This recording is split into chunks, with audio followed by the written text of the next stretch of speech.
Retired chief justice Saqib Nisar نے اپنی حالیہ آڈیو لیک کو چوری کا مال قرار دیا ہے اور کہا ہے کہ اس میں کوئی بڑی بات نہیں ہے، میں ایک پروفیشنل آدمی ہوں، کوئی کیس اگر میرے پاس آتا ہے یا کچھ مجھ سے مشورہ مانگتا ہے قانونی طور پر تو اس کو میں نے مشورہ دے دیا۔ ساتھ یہ بھی کہہ دیا چونکہ یہ چوری کا مال ہے تو چوری کا مال نہ بک سکتا ہے نہ اس کی تشہیر ہو سکتی ہے۔ تو انہوں نے اس آڈیو لیک کو، جس کے اندر وہ عمران خان کے لیگل کاؤنسل کو مشورے دیتے پھر رہے ہیں کہ کون سی ججمنٹ کے ذریعے کون سا رستہ نکل سکتا ہے، اور آزاد کشمیر کے اندر پرائم منسٹر کی ڈسکوالیفیکیشن کے بعد وہ ایک مثال کے طور پر بتا رہے ہیں کہ اسی قسم کا ماحول جو ہے پاکستان کے اندر بھی بن سکتا ہے۔ تو عملاً وہ بتا رہے ہیں کہ کس طرح موجودہ حکومت کے اوپر کنٹیمپٹ کی پروسیڈنگ، جس کے اوپر وہ اصرار کر رہے ہیں، لگوا کے بذریعہ ایک پٹیشن آپ نے اس حکومت کو فارغ کروانا ہے۔ یہ آخری جملہ جو ہے آپ نے اس حکومت کو فارغ کروانا، یہ ان کی جو نیت کی بادی النظر میں تکمیل ہے، اس حوالے سے میں نے لگایا ہے، لیکن وہ اس حد تک ہی رہتے ہیں کہ کنٹیمپٹ کی پروسیڈنگز کا سیدھا سادہ کیس ہے۔ ثاقب نثار کی آڈیو لیک نے عید کا جو چوتھا دن ہے، جو عید ہینگ اوور ہوتا ہے، اس کے اندر مزید سپائس ڈال دی ہے۔ اس سے پہلے میٹھی عید جو ہے وہ سوشل میڈیا کے ٹرولز کے لیے اور ڈیبیٹرز کے لیے زیادہ میٹھی ثابت ہوئی، اور چیف جسٹس عطا عمر بندیال کے لیے یقیناً کڑوی ثابت ہوئی ہوگی، کیونکہ ان کی ساسو ماں کی جو آڈیو لیک ہے وہ سامنے آئی، جس کے اندر وہ اسی لیگل کاؤنسل جس سے ثاقب نثار صاحب بات کر رہے ہیں، ان کی زوجہ کے ساتھ بات کرتے ہوئے ذکر فرما رہی ہیں کہ کیسے پاکستان کے اندر حالات ہونے چاہیے، آئینی فیصلے کیسے ہو سکتے ہیں، چیف جسٹس کے اوپر کس قسم کے چیلنجز ہیں، مارشل لاء کیسے لگ سکتا ہے، وغیرہ وغیرہ۔ یہ ان کی کنورسیشن ہے جو لیک ہوئی۔ اس کے اوپر جوڈیشل حلقوں کی طرف سے، چیف جسٹس عمر عطا بندیال کے حلقوں کی طرف سے کوئی رد عمل نہیں آیا، بٹ آئی ایم شیور جب کورٹ کھلے گی تو اس کے اندر غیظ و غضب کے جو ممکنہ وجوہات ہیں یا سورسز ہیں وہ پورے طریقے سے استعمال کیے جائیں گے اور غیظ و غضب کا اظہار بھی کیا جائے گا۔ اگر آپ مجھ سے پوچھیں تو دونوں آڈیو لیکس کو آپ ایک حوالے سے غیر اہم بھی قرار دے سکتے ہیں، ان کے متن کی حد تک۔ خواتین یہ باتیں کرتی ہیں، اب ظاہر ہے جسٹس عمر عطا بندیال سے جو ریلیٹڈ لوگ ہیں یا ان کا سسرال اگر یہ باتیں نہیں کرے گا تو کس کا سسرال یہ باتیں کرے گا؟ ہر وقت وہاں بھی یہی بات ہوتی ہے، کرکٹرز کے گھر کے اندر کرکٹ کی بات ہوتی ہے، جو چیف جسٹس صاحب ہیں ان کے قرب و جوار کے جو لوگ ہیں، رشتہ دار ہیں، وہ ظاہر اسی قسم کی باتیں کرتے ہوں گے، تو آپ اس کو اس زاویے سے غیر اہم قرار دے سکتے ہیں۔ اس زاویے سے آپ اس کو غیر اخلاقی قرار دے سکتے ہیں کہ گھر کی خواتین کی آڈیوز جو ہیں اب وہ بھی ریکارڈ ہو رہی ہیں اور وہ لیک کی جا رہی ہیں، تو میں تو اس کو ویسے بھی کنڈیم کر چکا ہوں اور کنڈیم کرتا رہوں گا۔ اس کی تحقیقات ہونی چاہیے کہ آڈیو کون ریکارڈ کر رہا ہے۔ اگرچہ عمران خان صاحب اپنے زمانے میں آڈیو ریکارڈنگ کروانے کے ماہر سمجھے جاتے تھے، ہر کسی کی آڈیو وہ ریکارڈ کروا رہے ہوتے تھے، اور وہ آڈیوز نہ صرف خود سنتے ہوتے تھے بلکہ یہ میں آپ کو بتا رہا ہوں جو گھر والی ہیں ان کو بھی سنوایا کرتے تھے، جس کی بنیاد کے اوپر وہ پھر اپنے فیصلے کیا کرتی تھی۔ اور اس کو اگر کوئی چیلنج کرے گا تو پھر ہم آپ کو بتا دیں گے کہ اس کا سورس کیا ہے۔ تو عمران خان صاحب بہرحال جو بھی کرتے تھے یہ ہے غیر اخلاقی بات، یہ نہیں ہونی چاہیے، اس کی تحقیقات ہونی چاہیے۔ آپ ثاقب نثار کی آڈیو لیک کو بھی رد کر سکتے ہیں یہ کہہ کے کہ جی ٹھیک ہی کہہ رہے ہیں ایکس چیف جسٹس، وہ آزاد پرندہ ہیں، اب آزاد پرندہ جو ہے وہ اپنی مرضی سے پر نہیں پھڑپھڑائے گا تو کیا کرے گا؟ اب ان کا دل کرتا ہے کہ وہ کسی نہ کسی طریقے سے کوئی ایسا مشورہ دیں کہ عدالتی فیصلے جو ہیں اس کے ذریعے ان کے من پسند کے آ جائیں، تو ان کو دل کو کرنے دیں۔ اب دل تو ایک ناسمجھ سی چیز ہے، کسی چیز پر بھی آ جاتا ہے۔ ثاقب نثار صاحب جب چیف جسٹس سے تو ان کا دل آیا ہوا تھا اپنے آپ کو اپنے حقیقی قد کاٹ سے 100 گنا زیادہ بڑا ثابت کرنے کا، اور اس سے بھی زیادہ جو خوفناک حقیقت ہے ان کا جو قانونی قد کاٹ ہے اس کو 200 گنا زیادہ بڑا کر کے پیش کرنے کا۔ تو وہ فائلیں پھینکتے ہوتے تھے لوگوں کے اوپر اور دھمکیاں دیتے ہوتے تھے، ڈیم بنوا رہے ہوتے تھے، 2-4 ایم پیز کو ویسے ہی فارغ کرنے کی باتیں کرتے ہوتے تھے، اور سارے اس کو ٹھٹھے لگایا کرتے تھے۔ اب وہ نہیں اس قسم کی طاقت ان کے پاس یا صلاحیت، اور وہ اپنے اصل اوقات کے اندر آ گئے ہیں، ان دا سینس کہ ان کے پاس وہ عہدہ نہیں رہا، تو اب ان کا دل کرتا ہے تو وہ مشورے اس کو دیں گے، ان کا نیٹ ورک بڑا پرانا موجود ہے، تو وہ اس میں کیا انہونی بات ہے۔ تو متن کے اعتبار سے اگر آپ دیکھیں اس کے اندر آپ کو کوئی بہت زیادہ دھماکہ خیز مواد نظر نہیں آتا، لیکن دو چیزیں ہیں جن کو آپ اگنور نہیں کر سکتے.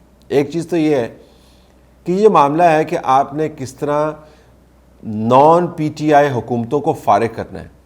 آپ نے کیسے نان پی ٹی آئی، میں نون کی بات نہیں کر رہا، naan P T I, naan Imran Khan حکومتوں کے رستے میں روڑے اٹکانے ہیں.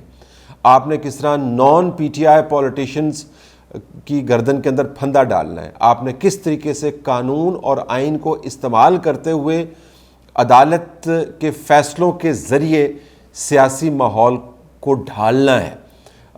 یہ بڑا اہم معاملہ ہے. یہ جو ہے ثاقب نثار کی آڈیو کے اندر سے واضح نظر آتا ہے. اور ثاقب نثار جو ہیں اب تو ایک سمبلزم بن گیا، جیسے جنرل باجوہ ایک سمبلزم بن گئے ان چولوں کا جو وہ مارتے رہے ہیں، اور جن میں سے چند ایک سامنے آ رہی ہیں غیر متوقع طور پر. اس کے اوپر لوگ تل ملا رہے ہیں کہ جنرل باجوہ نے یہ کیا باتیں کر دیں. لیکن یہ معاملہ جنرل باجوہ یا ثاقب نثار تک نہیں تھا. اس کے اندر راحیل شریف کا جو سسٹم تھا مکمل طور پر موجود تھا.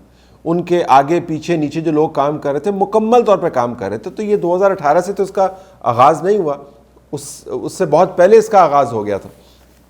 ثاقب نثار سے پہلے جو لوگ تھے، ان کے ارد گرد جو لوگ بیٹھے ہوئے تھے، ان کے بعد میں جو لوگ آئے ہیں، آپ کا کیا خیال ہے وہ اس سارے نظام کے اندر موجود نہیں ہوں گے؟ تو ثاقب نثار تو ایک لنچ پن ہے. اس آڈیو کے ذریعے واضح انداز سے آپ کو نظر آتا ہے کہ جس کام کے اوپر وہ جتے ہوئے تھے، جس کام کے اوپر انہوں نے اپنی صلاحیتیں وہ بروئے کار لائے، جس کام کے اوپر انہوں نے صرف کی، وہی کام جو ہے وہ ابھی بھی کر رہے ہیں. اور ان سے پہلے ان کو کام یہ ہینڈ اوور کیا گیا تھا. یہ پہلے چیف جسٹس نہیں ہے اس تمام نظام کو پلٹانے والے. ان سے پہلے اور ان کے بعد میں آنے والے مکمل طور پر اس نیٹ ورک کا حصہ ہیں. اور یہ پنجابی نیٹ ورک جو ہے، اس میں صوبائیت کا تعصب اگر آپ نکال بھی دیا جائے تو ایک کارٹل تو موجود ہے. یہ تمام لوگ ایک دوسرے کے ساتھ you scratch my back I will scratch your back and the more you scratch my back the more I will scratch your back and in the end will each scratch each other's back and everybody's back and everybody will be backing each other. اس قسم کی ایک theory بنائی گئی ہے انہوں نے، اور اس کے تحت یہ تمام نظام چلاتے ہیں.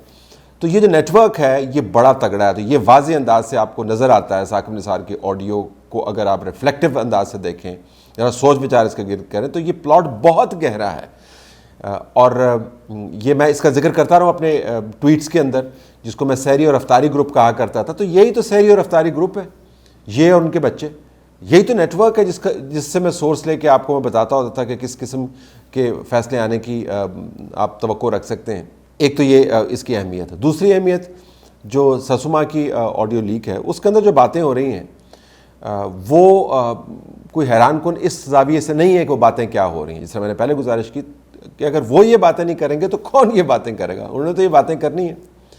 لیکن آپ ثاقب نثار کی آڈیو اور سسوما کی آڈیو کو ملا کے اگر دیکھیں تو سب سے حیران کن بات، سب سے پریشان کن بات، آڈیو ریکارڈنگز ہونے سے زیادہ یا اس کے برابر پریشان کن بات، اس کے برابر ایک خوفناک بات، اس کے برابر ایک غیر اخلاقی بات، اس کے برابر ایک حیران کن حد تک غیر قانونی اور غیر آئینی بات جو سمجھ میں آنے کی ہے وہ یہ ہے کہ کس طرح یہ جو بات چیت چلتی ہے فیملی سرکلز کے اندر، کس طرح یہ جو ریٹائرڈ کارٹل ہے ججز کا، وہ جو مشاورت کرتے ہیں، کس طرح عمران خان کے کاؤنسلز کو جو مشورے دیے جاتے ہیں، وہ کس طرح عدالتی فیصلوں کے اندر ریفلیکٹ ہوتے ہیں.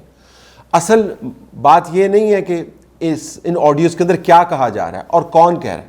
اصل بات یہ ہے کہ ان آڈیوز کے اندر جو کچھ کہا جا رہا ہے کیا وہ عدالتی فیصلوں کے اندر ریفلیکٹ نہیں ہوتا. اگر ہوتا ہے تو یہ بہت ہی بڑی پریشانی کی بات ہے. یہ بہت ہی بڑی پریشانی کی بات ہے، کیونکہ یہ ایلیگیشن کہ عدالت کے فیصلے اس تمام پرائیویٹ کانورسیشن کے ساتھ کنیکٹڈ ہیں، یا اس سے ایک ہاتھ آگے جا کے وہ فیصلے ہوتے ہیں، یا اسی قسم کے فیصلے ہوتے ہیں، ایک بہت بڑے بحران کا باعث بن سکتا ہے کہ جب عدالتوں کے فیصلے ان کے سوشل حلقہ احباب یا رشتہ داروں کی بات چیت کے ساتھ منسلک ہونے لگ جائیں، یا اس سے مطابقت رکھنے لگ جائیں، یا بین ہی ویسے ہی ہونے لگ جائیں جیسے ثاقب نثار جیسے لوگ پریڈکٹ کر رہے ہیں یا ڈائریکٹ کر رہے ہیں، تو پھر آپ اس کو رد نہیں کر سکتے. محض حسن اتفاق نہیں ہو سکتا کہ ایک ہی مرتبہ یہ ہو گیا، یہ 2 مرتبہ ہو گیا. آپ کو اس کو تسلسل سے بھی دیکھنا پڑے گا.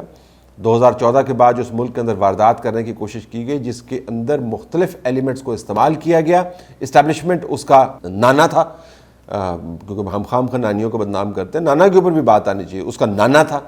اس نانے نے سارے لوگوں کو اکٹھا کیا اور اس کے اندر یہ نیٹ ورک جو ہے یہ ایک صرف حصہ ہے میڈیا کا نیٹ ورک، تو وہ تو خیر ماشاءاللہ آپ کو پتہ ہی ہے کہ کس طریقے سے کام کر رہا ہے اور ابھی تک کام کر رہا ہے۔ تو یہ نیٹ ورک جو ہے یہ پرانا نیٹ ورک ہے۔ ان آڈیو لیکس کے ذریعے جو آپ کو چیز پتہ چلی ہے وہ یہ ہے کہ جب سوشل میڈیا کے اندر اس قسم کی چیٹر شروع ہو جائے تو پھر عدالتی فیصلے بھی ویسے ہی آنے لگ جاتے ہیں۔ جو بالکل آخر میں آپ کو جو خطرناک ترین جو چیز اس میں سے نظر آتی ہے جو مستقبل میں جس کے اوپر ہمیں نظر رکھنی چاہیے، تو جب سسوما یہ مارشل لاء کی بات کرتی ہیں تو کیا کوئی ایسا فیصلہ بھی آ سکتا ہے آنے والے دنوں میں جس کے نتیجے میں مارشل لاء لگ جائے؟ جب اتنی شد و مت کے ساتھ، اتنی دلچسپی کے ساتھ مارشل لاء لگوانے کی یا اس کا کاز بنانے کی باتیں سوشل میڈیا کے اندر ہو رہی ہوں اور اس کی بنیاد ایک قریبی رشتہ دار کی بات چیت ہو، تو پھر کیا عدالتی فیصلے ایسے آ سکتے ہیں جو اس قسم کی بھیانک صورتحال کا باعث بن سکیں؟ یہ سب سے خطرناک بات ہے۔ اگر یہ بات چیت سوشل میڈیا سرکلز میں، ریٹائرڈ سرکلز کے اندر عدالتی فیصلوں میں ٹرانسلیٹ ہوتی ہے تو یہ خواہش بھی کیا ٹرانسلیٹ ہو سکتی ہے کہ ملک کے اندر اگر عمران نہیں ہے تو پھر مارشل لاء ہی ہونا چاہیے۔